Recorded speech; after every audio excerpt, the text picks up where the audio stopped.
विशाल हिंदू सम्मेलन एवं रामलला प्राण प्रतिष्ठा महोत्सव की वर्षगांठ आयोजन के तत्वाधान में नगर में होने जा रहे 10 दिवसीय आयोजन के अंतर्गत 25 दिसंबर 2025 को नगर के सरस्वती शिशु विद्या मंदिर पर महिलाओं द्वारा मातृ सम्मेलन का आयोजन हुआ।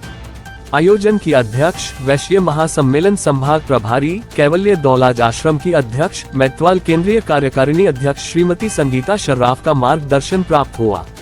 उन्होंने बताया कि समाज निर्माण में नारी शक्ति की भूमिका बड़ी महत्वपूर्ण होती है। उन्होंने कहा कि आज के समय में समस्त हिंदू समाज को एक होकर अपनी भूमिका निभानी पड़ेगी। बच्चों को कौन सी उम्र तक क्या क्या संस्कार देने हैं इसकी बात कही, जो आज समाज के लिए बहुत जरूरी है। बच्चे संस्कारवान बनेंगे तो समाज के साथ साथ देश का विकास होगा। हम अपनी संस्कृति बचा पाएंगे। देश और समाज को बचाने के लिए आज के समय में बच्चों को संस्कारवान बनाना होगा। इसके लिए समस्त मातृशक्ति को अपनी भूमिका निभानी होगी। आज के समय में राष्ट्र निर्माण के लिए हमें समाज से भेदभाव वाली भ्रांतियों को दूर करना होगा। अपने उद्बोधन में कहा कि मर्यादा पुरुषोत्तम भगवान श्री राम कुटुंब प्रबोधन के सबसे अच्छे उदाहरण है।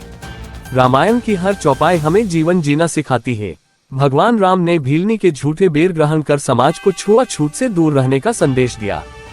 समाज को दिशा दिखाते हुए भगवान राम के बताए गए मार्ग पर आज सकल हिंदू समाज को चलने की जरूरत है।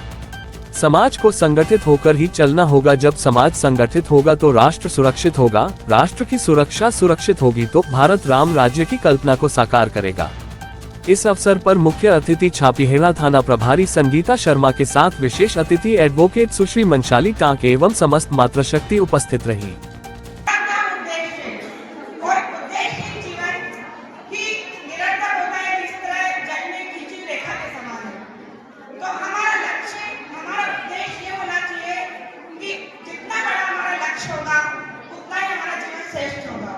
इस बात को